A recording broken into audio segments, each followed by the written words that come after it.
O retorno social de investimento em saneamento é extremamente elevado.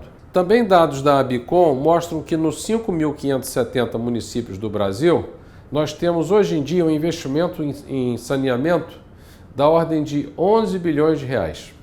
É muito pouco. As metas colocadas lá em 2003, para que houvesse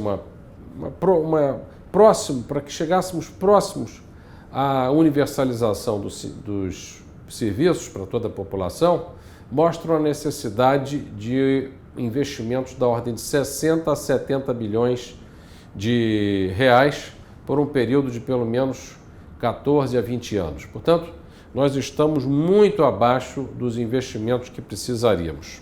A primeira pergunta que surge é por que o governo, que a gente sabe que não há recursos para mais gastos, ok, mas por que então não se transferem recursos de uma rubrica com menor retorno social para uma rubrica com maior retorno social? Aí há duas respostas, a primeira mais imediata, a segunda mais subliminar. A mais imediata diz respeito ao engessamento do orçamento público nacional, em que apenas uma parcela muito pequena é efetivamente objeto de discricionariedade, então não há possibilidade na prática, de se reduzirem recursos de uma rubrica que não é tão importante, é importante, mas não é tão importante para passar para outra rubrica. O orçamento é todo engessado, com vinculações, com leis que determinam despesas mínimas na rubrica A, na rubrica B e assim por diante.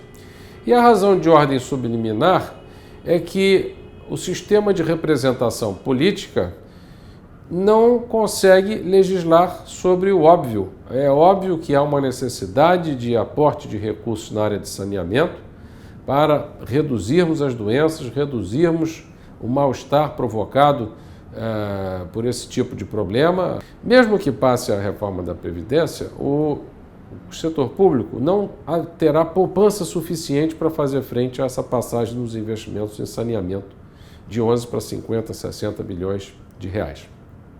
Então, a segunda pergunta, por que a esses retornos sociais tão elevados não se contrapõem retornos privados minimamente elevados que viabilizem o investimento em infraestrutura das poupanças internacionais e das poupanças nacionais privadas?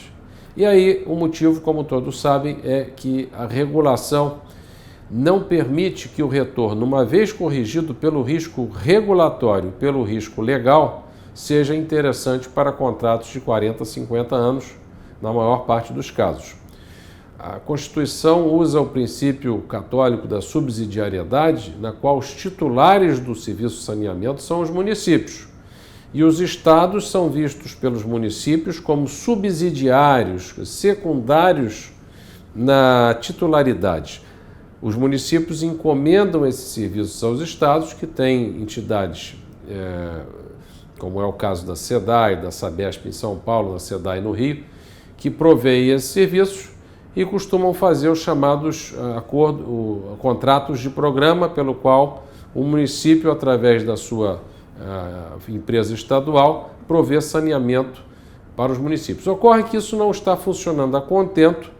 Basta sair, observar as cidades do Rio de Janeiro, ou em qualquer lugar do Brasil, que se vêem crianças brincando com esgoto ao céu aberto, se vê em valas, se vê em falta de suprimento de água, como mostram os dados que nós observamos. Então, há uma necessidade indubitável de mudança do marco regulatório, de mudança das regras que hoje em dia determinam o retorno privado nesse setor. Sobre esse assunto, nós vamos falar num próximo vídeo, para entendermos por que a medida provisória 868, que estava para ser votada até agora no dia 3 de junho no Congresso Nacional, não passou.